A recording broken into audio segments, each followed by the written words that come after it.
in partnership with Dear Lily, was to give Ashley's family an opportunity to learn about the other side of Ashley, her professional side, and how important she has been as a colleague, as a member of the sector in the fight against violence against women and children. She is a phenomenal human being and has contributed significantly in so many different ways. And what we're going to do today is share some of the people that she's interacted with, their stories about what she has done and how she has contributed, and really the legacy that she left behind. From the minute that we heard that she had died 2 weeks ago, there has been an absolute response of sadness and shock. And in a nutshell, it's just indicated to us just how valued she was and what a significant person she was to all of us. And I just think this is an amazing gathering and an opportunity for us to share those stories. So it's informal, it's relaxed. I know this is very stressful. I know that today is pretty much the conclusion of a lot of us having dealt with the last 2 weeks on our own. And now we're all together and we're facing the reality that we have to say goodbye to her. But I want us to see this opportunity to say goodbye as a way of honoring her, because that's really what we're doing here today. We're honoring her, we're thanking her. And we're all seeing how we all have to start making sure that we look after ourselves and each other in this sense, because it's a hard one. So what I'm going to do is just introduce a few people. It's not going to be long. It really is about sharing stories.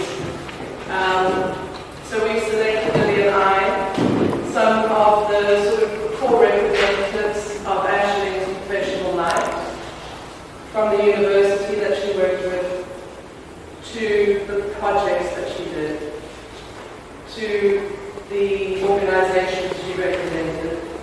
And we will then end up off today with a little bit of her personally from her good friend.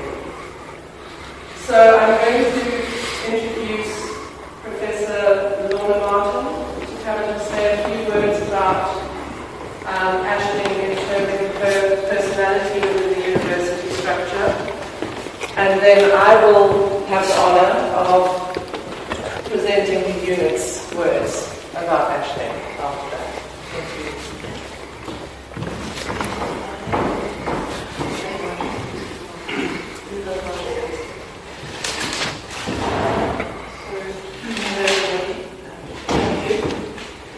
For the opportunity to be able to say something about Ashley.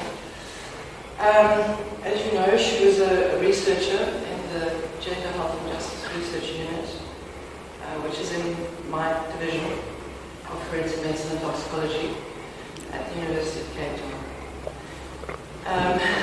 I first met Ashley during her interview, and I immediately knew that she'd be an asset to Lily's unit, and that she'd fit really well into our team. I worked very hard on projects and a lot of traveling. And as a mother of children, which I don't like, but to juggle that very well. She was a valued member of the Divisional Research Committee and represented us on the Department of Transformation. I also know that she mentored my young interns and staff members who occupy the same office space. I think they're over there. The same office space as the Gender Health and Justice Research Unit. On a more personal note, Ashley and I will share views on the latest crime and forensic dramas on TV. And I'm going to miss the updates and the commentary on what the latest and best shows are to watch on TV, because she'd always send me an email. Have you seen this? Are you watching that? And what do you think? You know, it's always so very difficult to express feelings and emotions when somebody dies. But more especially when it is somebody so young, so full of life, and someone who professionally contributed so much. And you will hear from others, I think, about those professional contributions. It leaves a dark, empty, hollow, almost hole in all of us. But we need to remember that we have each other, both professionally and personally, for support during this time, and that we don't hesitate to ask each other for that support. So on behalf of the Division of Forensic Medicine and Toxicology, my sincerest condolences to Aslan's family, friends, and colleagues. Thank you. So much.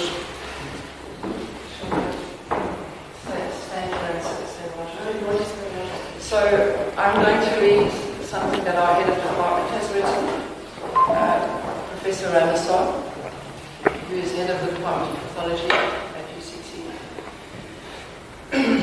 Dear friends, I met Aslan this year for the first time when the Genital Justice Research Unit kindly offered us temporary accommodation while our own facilities in human genetics were being renovated.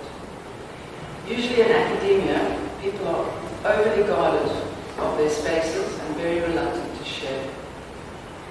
However, what we experienced, and this may well be characteristic of the people in the Gender Health and Justice Research Unit, which was epitomized by Anthony, was the openness, warm-hearted welcoming of my group over coffee and biscuits to share in the space of the unit. I've had the good fortune to visit Ireland a couple of times. What she embodied was the warmth, genuineness and kindness of the best of the Irish. When I spoke to one of her colleagues, this is what was said about Aslan. She was one of those understated yet powerful people who deserved to live a long life and to influence others where such qualities are sorely needed. So I'm going to read a poem which could easily have come from Aslan to her dear parents, husband and children, and to her friends and colleagues at work. Do not stand at my grave and weep. I am not there. I do not sleep. I am the thousand winds that blow. I am a diamond glints on snow. I am the sunlight on ripened grain. I am the gentle autumn rain. When you waken in the morning's hush, I am the swift uplifting rush of gentle birds encircling flight. I am the soft star that shines at night. Do not stand at my grave and cry. I am not there. I did not die. And that's with love from Professor Ramaswamy on behalf of our Department of Pathology.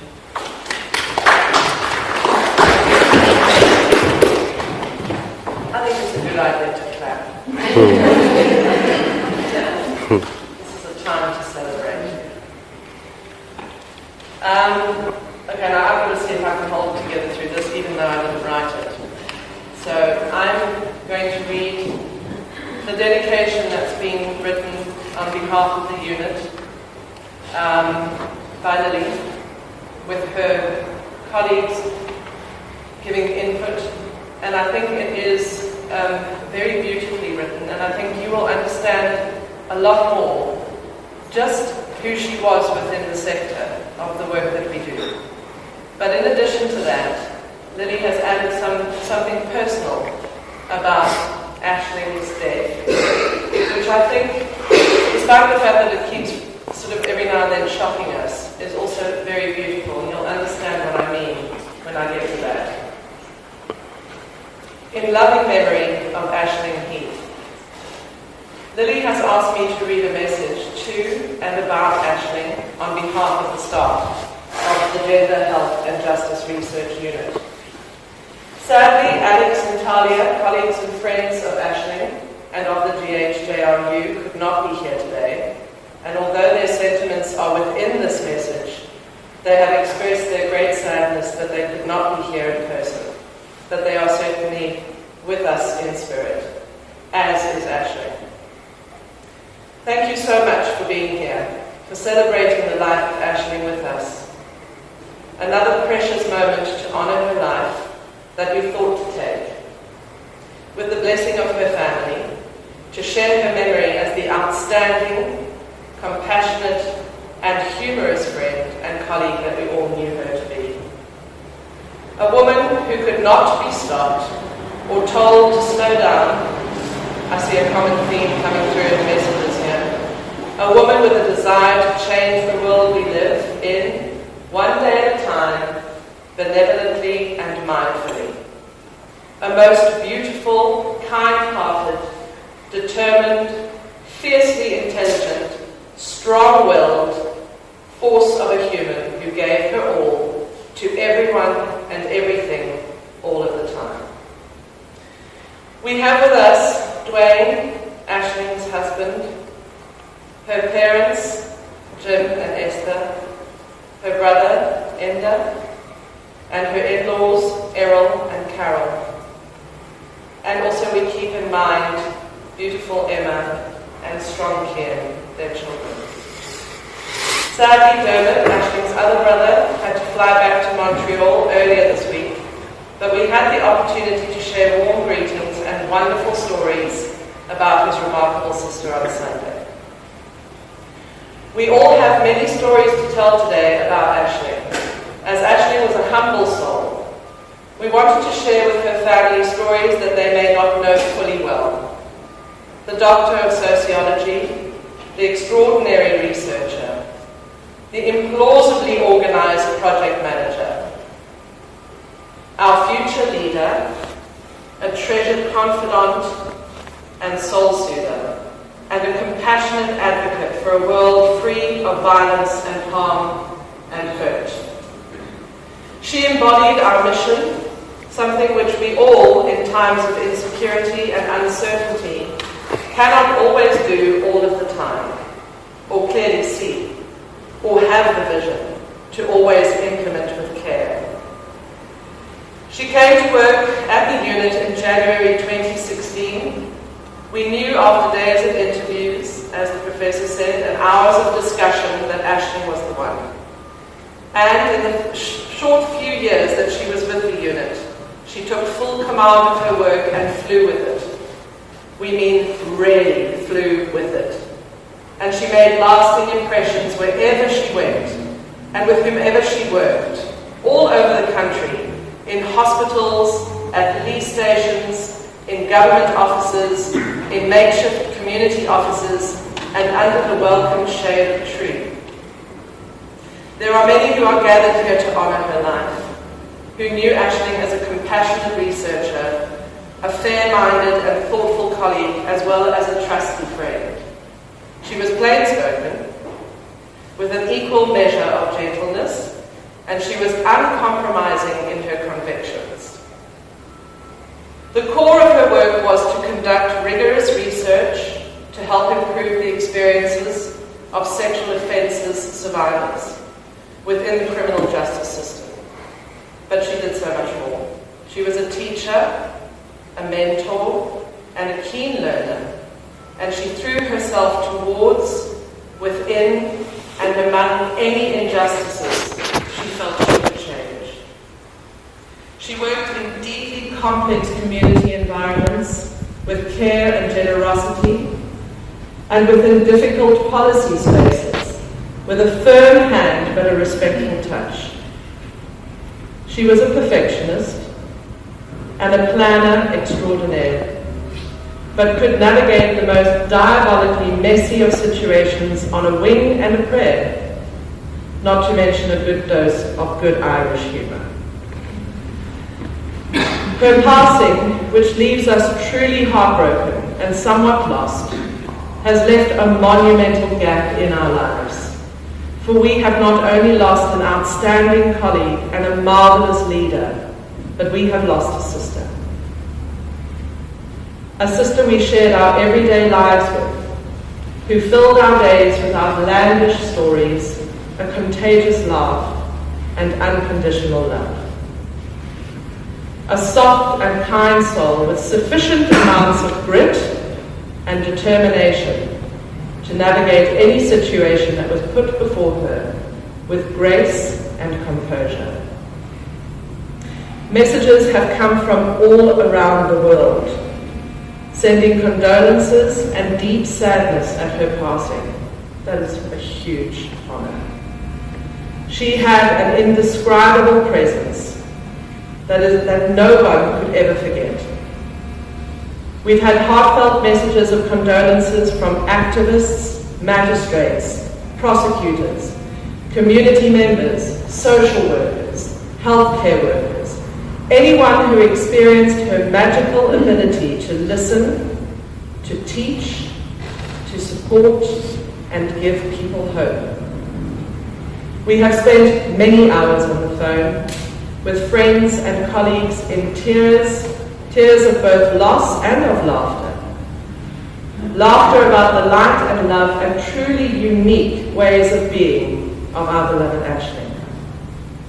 She was one of a kind, and we can honestly say that she is truly irreplaceable on so many levels. Now here comes the personal part. It's a very interesting one, and you can decide how you interpret this on your own. This is a story about an otter. On Sunday, now the family had a personal gathering last Sunday at a beach in McCormack, which is a very special part of Aisling's life with Dwayne and the kids, where she used to go swimming. And although it was open to all of us to attend, it became primarily one of her personal friendships and family members there. And they had a wonderful opportunity to give her wings to fly that Sunday and to celebrate her life as they knew it with her personally. But something very interesting took place after that. On Sunday, Dwayne left Lily and Vicky. Vicky is going to be sharing poetry with us later on. A message describing an experience he had with a friend who had helped to organize that beautiful day to celebrate Aisling's life at Water's Edge Beach in Simonstown. This friend had explained that she had been swimming in the waters in which Aisling often swam after everyone left the celebration. This was a place which this friend had swam every day for 7 or 8 years. On Sunday, in Aisling's swimming spot, she came across an otter for the very first time. She knew it was somehow relevant, poignant, and symbolic. The very next day, Lily opened her laptop, and on the login page, you know the one that randomly gives you different pictures, where Windows displays inspired images of places from around the world, was the photo of 2 cheeky otters. This was followed by 2 other curious otter appearances in Dwayne's life the very next day, as in on television. And where was the other one, Dwayne? At the school, when you went to go and speak to the teachers. So he saw pictures of otters at the school, and when he came to Mom's house and put the TV on, there was some documentary about otters. So, why is this significant? It is said that the otter is a symbol of both water and earth. Earth is known for its stability and strength, and water is known for being adjustable and changeable. But when we look closer, the otter embodies both of these qualities equally and gracefully. We could not describe Aisling more aptly. It is said that the water the otter lives in symbolizes life itself. It symbolizes life's revitalizing energies and the paralyzing problems it can pose. The otter is gifted with the ability to see life as it really is, a playground where one can make and do anything that they wish. The otter realizes that we are just children, in search of family and friends, and connections that would make the never-ending waves of life more meaningful. In First Nations folklore, people born under the otter totem are seen to be natural caregivers. They are known to be the type of people to instinctively know what a person needs to make them smile. And Aisling was a caregiver and made those around her smile. Gut-busting, side-splitting, it will all be okay, glorious smiles. Even in the most eye-wateringly bizarre situations, Aisling always found a way to laugh us through the moment, usually accompanied by quite a lot of swear words. Travel, of which we do a lot at our unit, always surfaced an outlandish story about another wee incident for Aisling. Paula, hey? She could upgrade, which is amazing. She had the most amazing skill to live the luxurious life that was not affordable. So she could upgrade, talk through, negotiate, reason, charmingly emasculate and humour any seemingly difficult airline staff, traffic officer, and dare we say, police officer, hotel staff, car rental service, or anyone who got in the way of getting there or coming back home. She was always coming back home. We called it her Irish charm, and it was a charm that we eagerly drew on when times were, let's say, just a little bit tough. There was hardly a moment where we didn't sit back and watch the hilarity and preposterousness of the wee incidences unfold. Some of you would have also experienced the inevitable diversions to the small town pet stores. Where are you? There you are, John. She's mentioned that in a letter that she wrote to you, Dwayne. For random objects and gifts for her children. An unconditional staple of our travels. We can barely imagine another trip without her.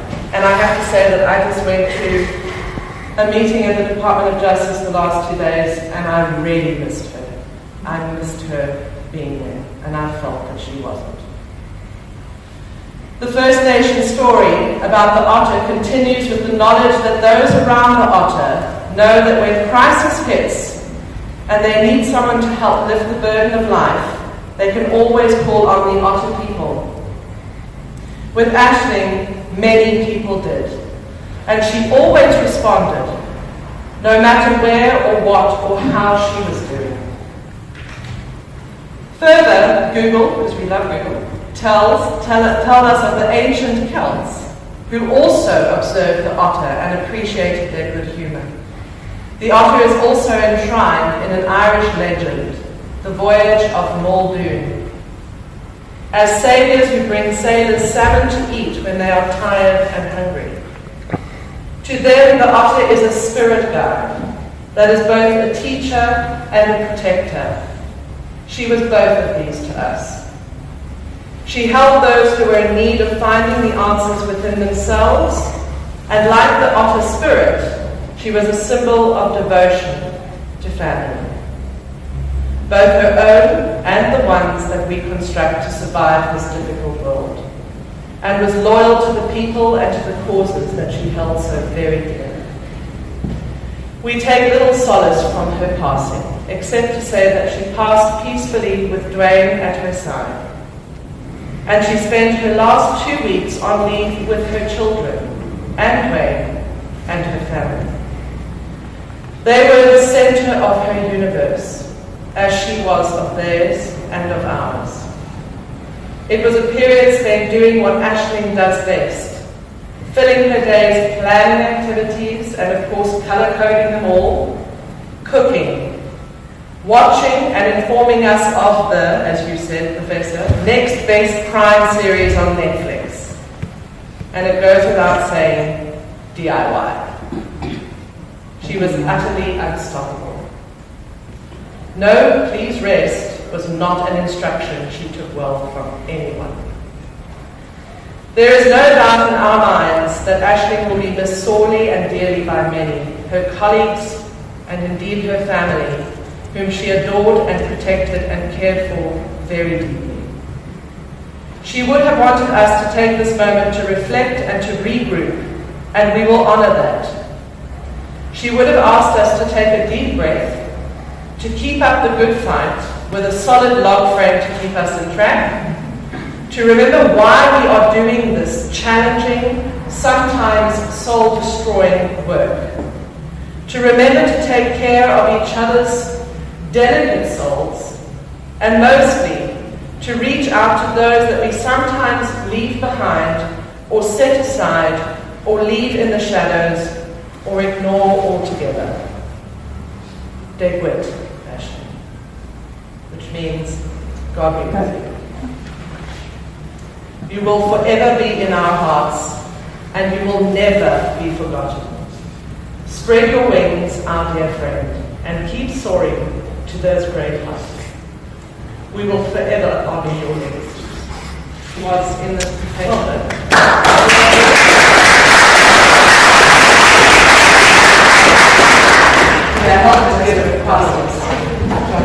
Okay.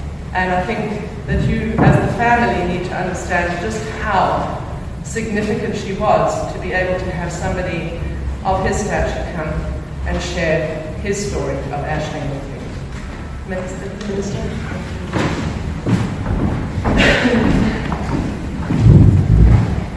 Thanks very much, and good afternoon, everybody. It's with great sadness that I learned the passing of Ashling, and there was a profound sense of disbelief, because we'd spoken and emailed just a week or two before in preparation for a planned 2-day review of the Domestic Violence Act. We'd set the date for the 19th and 20th of August, spoke about panel dialogues, stakeholders, and everything that needed to be done. And then on the 29th of June, I heard the sad news of her passing. Dr. Heath was exceptional in that she embodied the perfect coming together of both heart and mind. She not only had a brilliant brain of a meticulous researcher, but also the heart of an activist. She strongly advocated for a society free from violence, and for survivors of sexual and domestic violence to have proper access to justice and access to various support services available to them. I first met Ashling in the course of interactions between our department, the Department of Justice and Constitutional Development, and the Gender Health and Justice Research Unit at UCT, where she was a senior researcher. The Gender Health and Justice Research Unit had been contracted by the United States Agency for International Development, the National Prosecuting Authority, our department and other key justice stakeholders to conduct a pilot project to improve case outcomes for sexual offence cases in piloted sexual offences courts. And so the ICOP project, short for Improving Case Outcomes for Sexual Offences Cases Pilot Project, came about. It identified best practices to promote the functioning of these courts, to enhance case flow management, and to improve justice services to sexual offences survivors, particularly for vulnerable groups. It pointed us in the right direction towards governance mechanisms and intersectoral collaborations. It told us as government what we needed to hear and what we needed to do to enhance service delivery to victims of crime and to our broader communities. Then in December 2017, when it became apparent we needed to focus our attention on Khayelitsha, I immediately asked Dr. Heath and the unit to undertake a similar sub-study of the Khayelitsha Magistrates Court, including an analysis of the challenges that the court is facing. Once again, we were provided with highly reputable, reliable, and independent research. This was the work of Dr. Ashling Heath. Also, I got to know her better personally when we had a 2-day workshop at the end of, I think it was 2017, on the functioning of the sexual offences courts. And I remember her speaking of her experiences. I think to Ashling's dad, I think you were in the prison service, and she spoke about growing up at a prison and being, I think, pushed in a wheelbarrow by a hardened prisoner who called her, I think, his little princess. I'm not sure how you felt with that, but that's the story she told. But of course, in addition to being a highly respected researcher and an activist for social justice and human rights, she was also a wife and mother. And I smiled as I went back and looked at her Twitter profile, where she described herself in these words: Irish lass living by the sea in South Africa with 2 beautiful babies and hunky husband. So to her 2 beautiful babies, Emma and Kian, and her husband, and I'm not an authority on what does or does not constitute hunky. Wayne, we sincerely feel your loss, and may the memories of Aisling comfort you in this time. I'm told that there's an Irish saying which goes along these lines: these things I only wish for you, someone to love, some work to do, a bit of sun, a bit of cheer, and a guardian angel always near. I'm also told that in true Irish tradition, one doesn't only mourn the passing of a loved one, but also celebrates their lives through stories and remembrance. From the stories, the experiences, and the anecdotes we share here today, we can all celebrate the life of an exceptional human being. To Aisling's family and friends and colleagues, you can take comfort in knowing that she made a very real and a very meaningful contribution to better the lives of others. And our sad days take heart in the words of a few lines of a poem which reads, "When at heart you should be sad, pondering the joys we had, listen and keep very still. If the lowing from the hill or the tolling of the bell does not serve to break the spell, listen, you may be allowed to hear my laughter from a cloud." Thank you.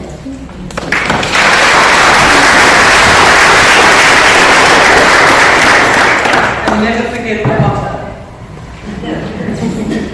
Thank you. Are you loving these stories? I'm loving these stories. I think it's beautiful. I'm going to call on Kat Day to come and share her story on behalf of Shupamisa. Shupamisa is a coalition of organizations aimed at preventing, dealing with, eliminating sexual violence in South Africa. Aisling was a very proud member, a very vocal member. She was on the steering committee, and I asked Kat if she could say a few words on behalf of Shupamisa so that you can hear that side. Now, Shupamisa is an interesting organization because it's where we get to let off a lot of our frustration steam. So we have some lovely meetings where we gather around and talk about things that need to be changed. And then we go outside of that to our formal government meetings and stakeholder meetings, and we are way more polite. So it's a great place for us to be able to let off some of the steam that builds up working in the sector. And Aisling was, as I say, a very avid member of it and a great contributor. Okay? Thank you.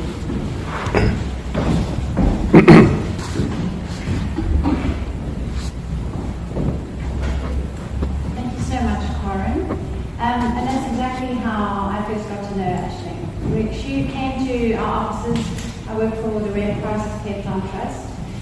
Sort of, I think, late in 2016, and she was electrified about somebody in the Department of Justice who was giving her a very, very hard time.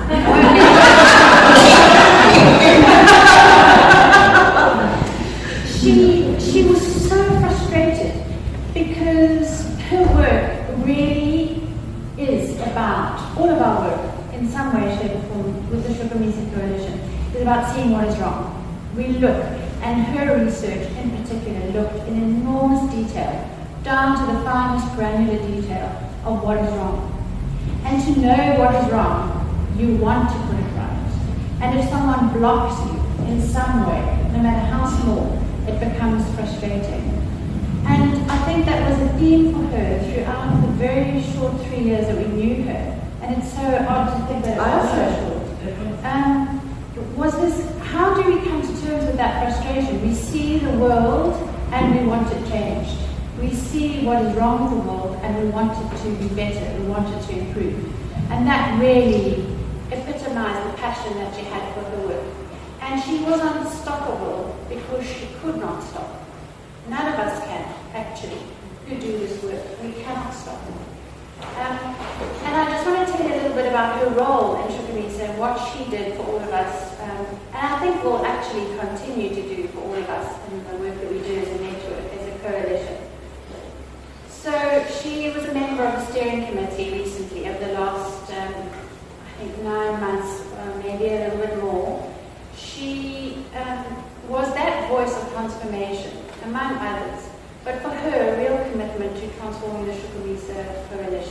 to making it more representative, and keeping the honesty about that alive in a very calm and steady way. So she could be frustrated and she could be electrified, but she could also be earthed, grounded, like that otter. She could be really, really practical and keep a steady reminder going. And she was always willing to do practical tasks, to do something that would really help that committee as a practical task. So that was really, really how she gave strength and honesty to that space. But she was also a member of the Law and Policy Strengthening Task Team of the Shukumisa Coalition. And there, I think the thing that she championed, and I think that we will take away with us in that group, is the idea that anybody can be a researcher. Anybody can be a researcher.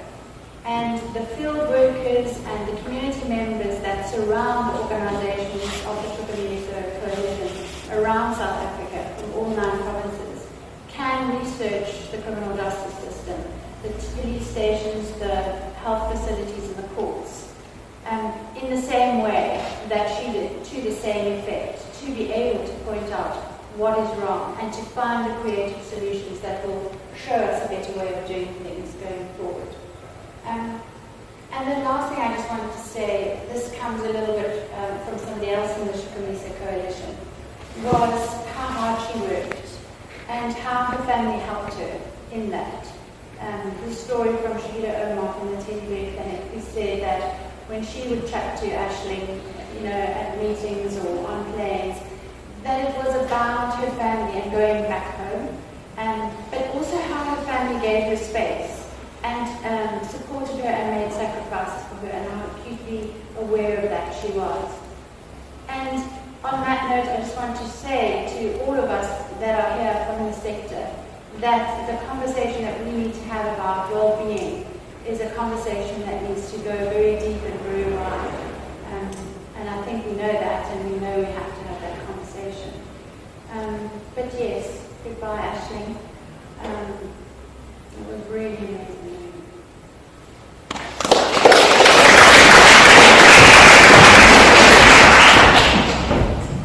Thank you, Kat. The next person that I would like to ask to come and tell her story about her relationship with Aisling, Lucinda. Lucinda she's the director of the Lavender Hills Felisa Abafazi Betu Women's Centre. And I only got to know this quite recently, but you and Aisling shared quite a lot of really personal motivation moments, and you and she, I think you probably were the spark behind her significant activism. So Lucinda, would you like to come and tell us your story? Thank you.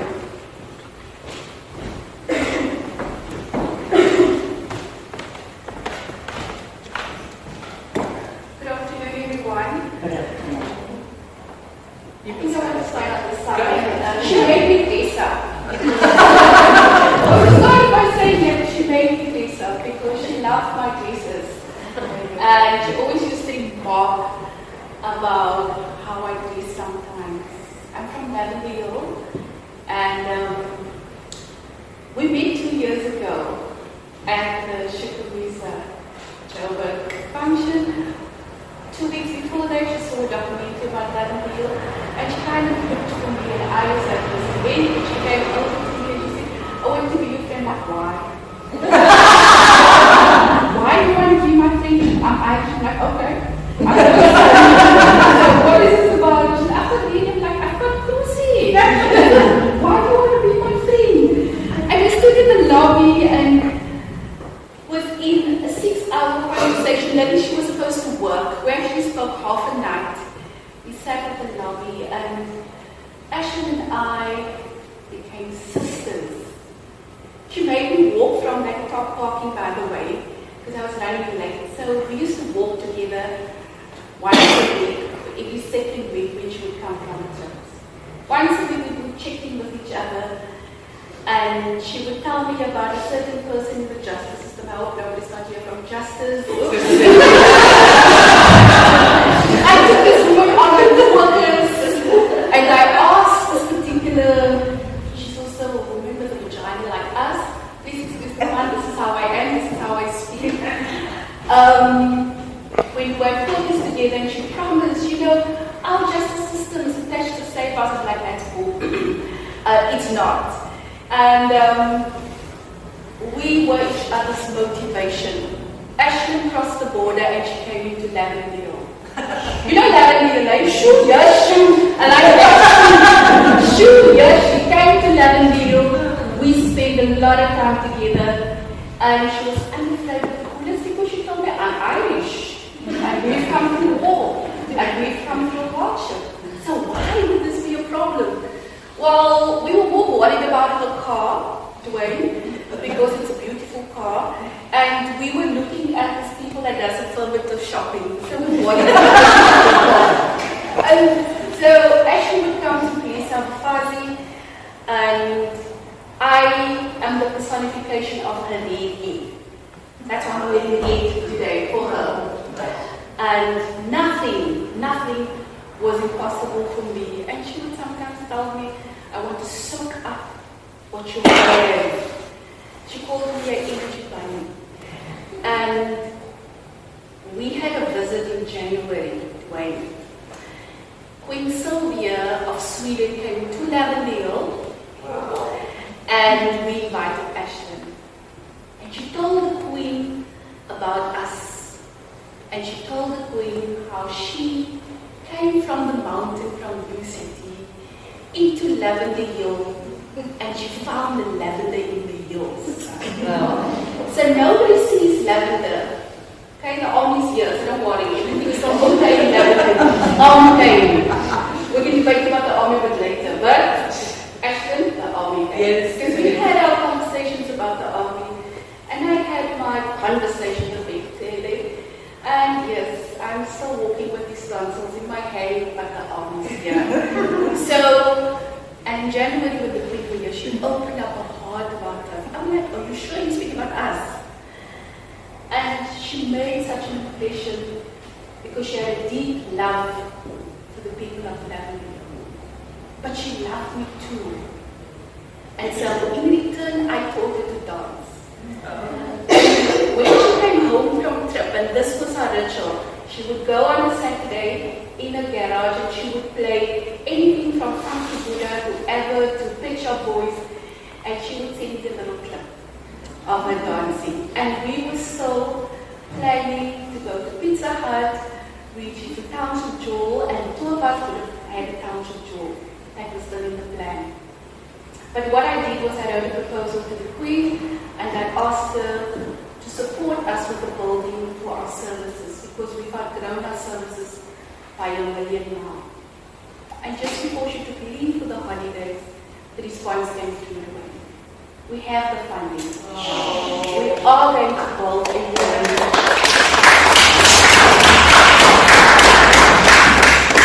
negotiating the property from the city of Capetown. So the week, the Sunday that he called, that was our day that we would have walked. And I would have shared the news with her. Because we walked. And we were into wellness. But our walk was from Newsmith Beach on the catwalk to the first bench. In our minds towards St. James. We didn't because we would sit there for about 2 hours. And then our favorite hangout was the new coffee shop where she would get her skinny. Like I'm fat, I don't need skinny. You make me walk. I have no problem with my voice like I said, so you have the skinny, I have the normal one. And so on Sunday when I came away, I had the opportunity to walk where the penguins were. And I had to tell her, you know what, sister, I have to build this building all by myself. And I want to say thank you for putting lavender in my car. Okay, that should make sense. But when I had to share the news with the children, because she came and do M&E with our children, we had to stop here after school because the children were crying. Because our children remember the auntie with the red hair. And she loved our children. She always had something in the boot, something sweet for the children and also for the staff. I want to say thank you, Dwayne.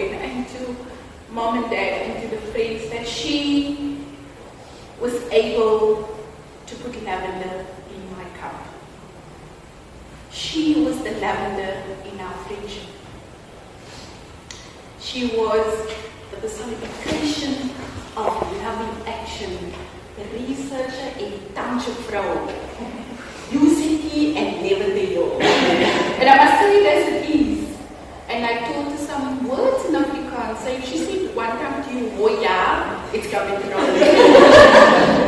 But I want to say to the friends, and I want to echo that we should take care of each other. Those invisible boundaries, it is invisible. I want to say thank you once again to everyone, and especially your family, that the Irish woman and the Khoisan woman became sisters. Thank you very much. Thank you.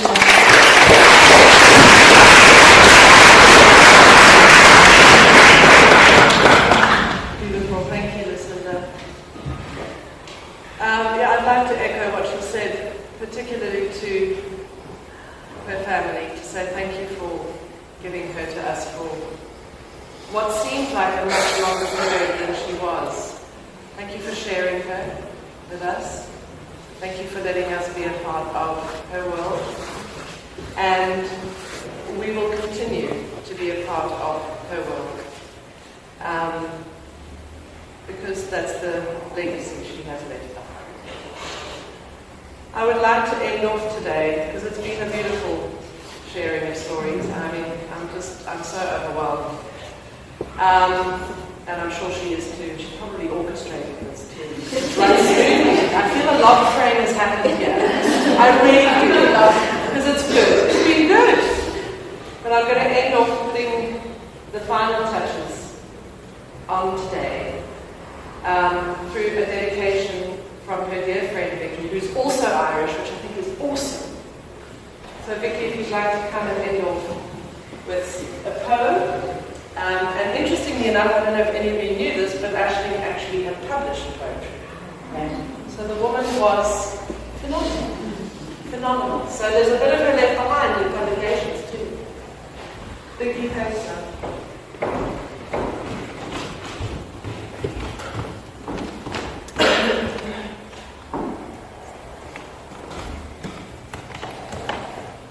Kind of hard to say anything else, because I think the tributes and the words about our friend, our family, this wonderful, wonderful person, as it's been said. But you know, I think we'll keep talking about it for a long time. I know I will. So just a few words about this such a special, special lady. This is not one of Ashley's poems, by the way, but this is just a poem that I think will resonate with us today. I'd like the memory of me to be a happy one. I'd like to leave an afterglow of smiles when life is done. That's pretty Ashley, isn't it? Yeah. I'd like to leave an echo whispering softly down the ways of happy times and laughing times and bright and sunny days. I'd like the tears of those who grieve to dry before the sun of happy memories that I leave when my life is done. Let's remember our friends in the way that she would want us to. I know she's here. Thank you, everyone. I just would like to introduce Ashley's father, Jim, who would like to say a few words in closing. Thank you.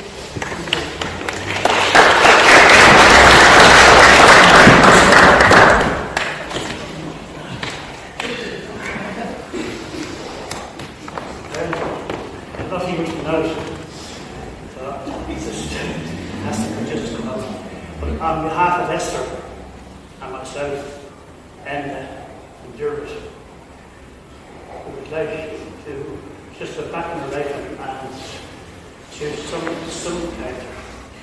I probably, as the Deputy Minister said, mentioned about the service I was in, was probably where his justice came from and all that. Stories, as you said, that we could tell them forever. And I went through different places with her and talked about, you mentioned about Lavender Hill, and I went up to the stage when she didn't Trinity College first.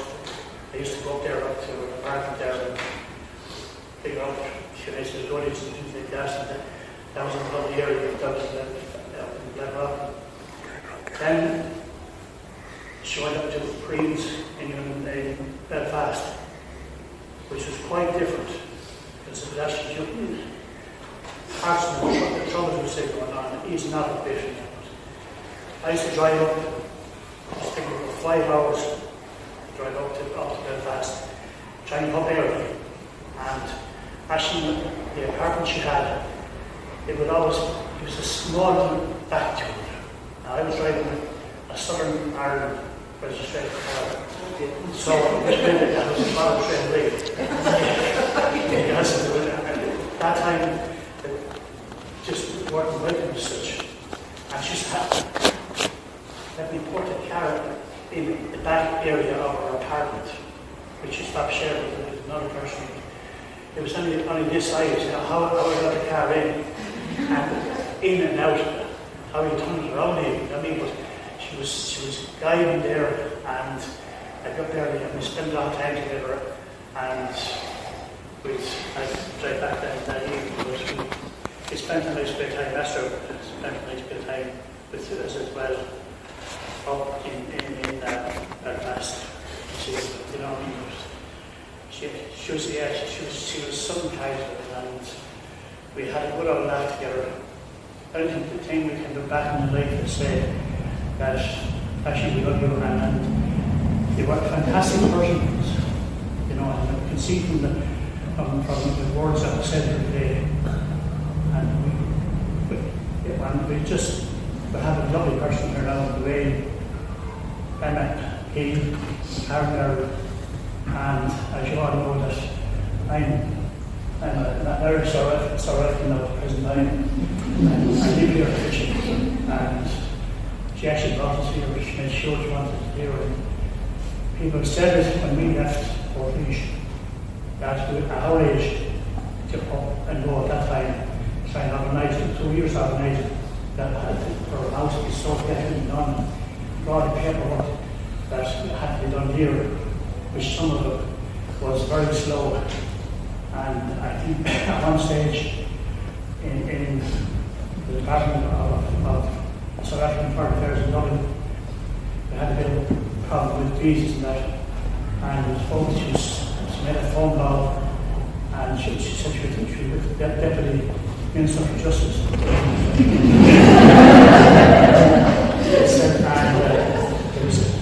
We were actually to go out, leave that area, and within 10 minutes I got a phone call. Now we're told we wouldn't have to leave away for about a week, and wasn't very nice to us. But within 10 minutes we got a phone call, come back in, and a completely different place altogether. So whoever she spoke to, I couldn't stay for us. Now we're not there anyway, and did a lot of work for us since we came here. You know, she's always, set the way in there with a lot of modern day email done when you're dealing with people, dealing with a medical aid, dealing with this and that one, that human brains are going to be there, and when you do that was.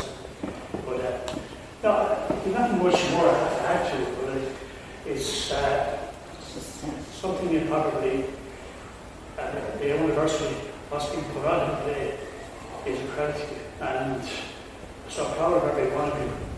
And we know that the words that came there today are true from their hearts.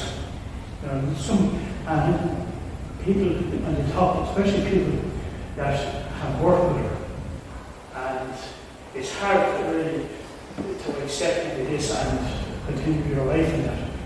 We're happy memories we have.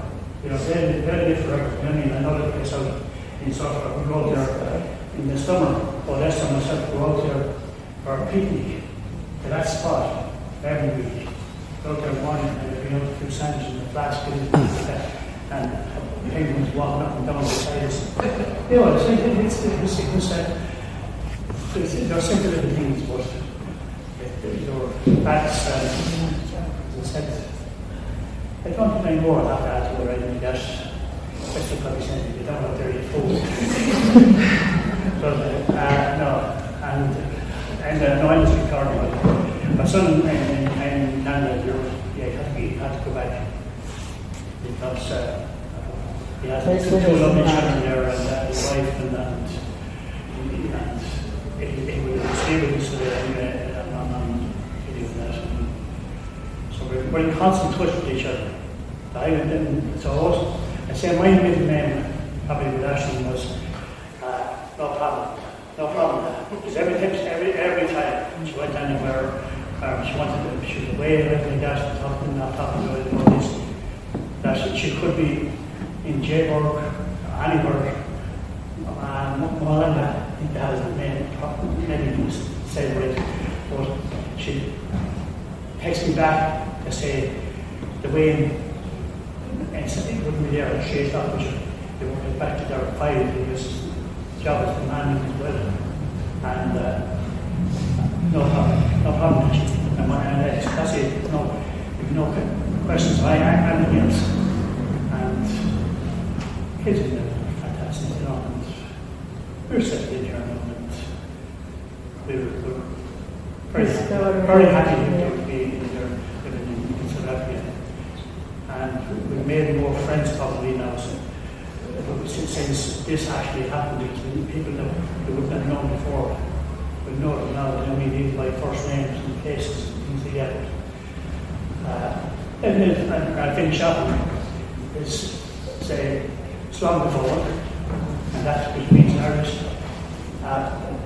Bye for now. And that's all she said. Bye for now, we'll meet you again. Thank you very much.